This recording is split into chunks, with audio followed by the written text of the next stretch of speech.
Welcome to my top 5 rides of the year 2022. We're coming into 2023, thought I'd just do a roundup, let you guys know what basically my favourite bikes I rode personally in the year of 2022. I've done a lot of motorbike rides over the last year, and I think I've experienced many different types of bikes: cruisers, sports tourers, adventure bikes, sports bikes, retro, a little bit of everything. And here are my top 5 in ascending order, and we're going to go with one being my favourite, so stay tuned. Let's get into number 5 on the list. Just to be clear, it was really hard to script this video and root out the different bikes because there's been so many bikes I like, but you've got to start somewhere. Number 5, I was surprised with, but I'm sticking by it, is the brand new for 2022 Suzuki GSX1000 GT. A traditional sports touring bike in competition and very similar to the Kawasaki Z900 Ninja. It's that lower, sort of slightly more hunched over riding position. Nice wind protection from the screen and the fairing at the front, but it's not an adventure bike. It's not tall up, sit upright, going with the flow with the adventure bikes. It's very much a traditional sports tourer. So that comes in at £12,499. It has 150 horsepower and 106 newton meters of torque, coming from a 999cc inline 4 engine. My reasons for liking this bike is mainly down to the engine, which is a running theme in this hierarchy of bikes, but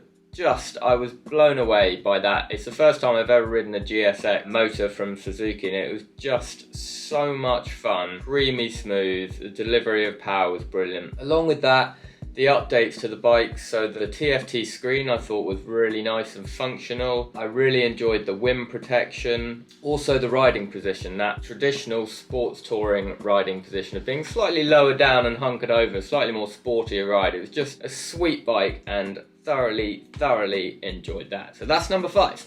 Moving on to number 4, Kawasaki Z900 RS. Stunning bike, coming in at £11,229, 110 horsepower, 98 newton meters of torque, again from an inline 4-cylinder engine. Absolute stonker. So it's a naked bike, sort of modern classic naked motorcycle if you haven't seen it or heard of it. The engine is an absolute peach, again very similar to the inline 4 from Suzuki. It's just creamy smooth. Kawasaki do their 4 cylinders really well, really nice ride. On top of that, what I was most blown away with on this bike as well is the build quality, and the quality of the materials and finish on the Z900 is just top quality. Dual analog dials at the front, really retro style to it, and just an all-round very impressive package of a bike. Alright, let's ramp it up a bit, up to number 3, stepping it up a gear, midway there. This nearly took the number 1 spot, but it didn't. It slipped back down to 3. The KTM Super Adventure S. Coming in at £16,599, 160 horsepower and 138 newton meters of torque, from a 1301cc V-twin this time. So the engine's changing. We haven't got inline 4s, gone to a V-twin. What a machine. I love thinking back to these rides. I've really enjoyed this bike. So well balanced with the bladder fuel tanks down low, really keeping that weight down low, especially for a tall adventure bike. The handling is freakishly nimble. The motor is absolutely bonkers and so much fun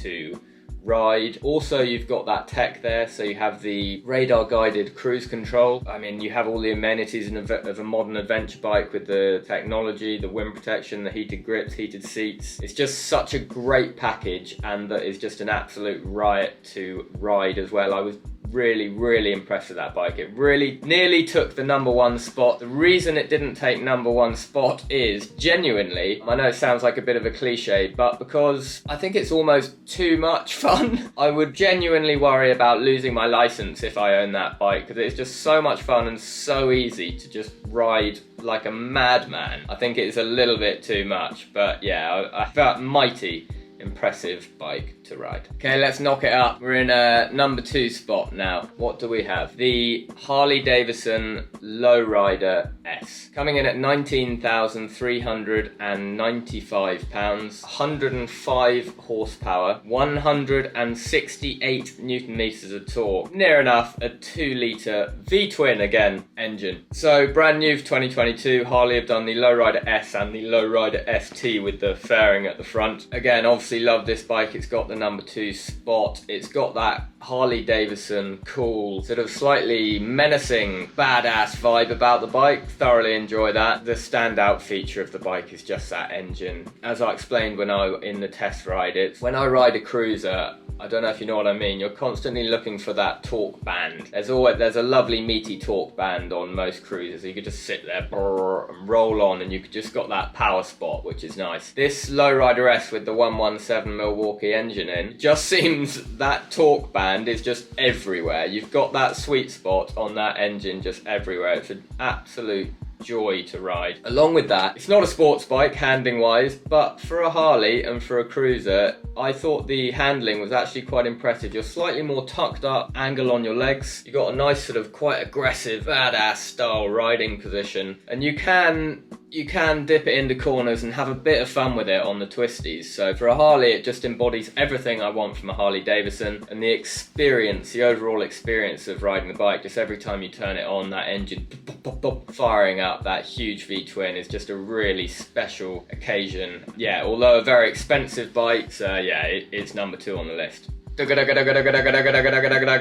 was terrible. Drum roll, please. Number 1 coming up. Now, I feel I have to explain this one. I half apologise because I don't know, I feel like it's a bit of an obvious one and slightly boring, but bear with me. I have my reasons for it that I hope you will understand and that makes sense. Now, bearing in mind, this is the bikes I have ridden in 2022. That is the purpose of this video. The number 1 is the BMW R1250 GS Adventure. There you go.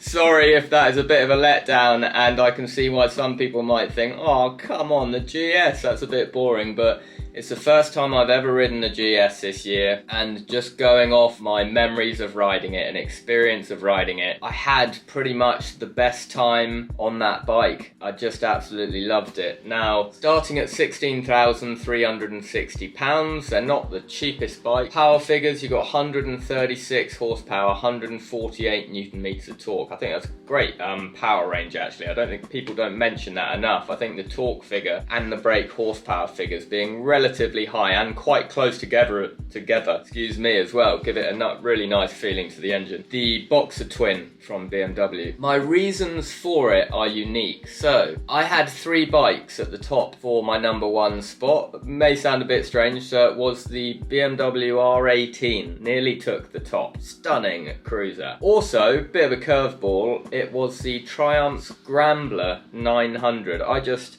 had a whale of a time riding that bike. Simple, not too powerful, fell in love with it, everything about it.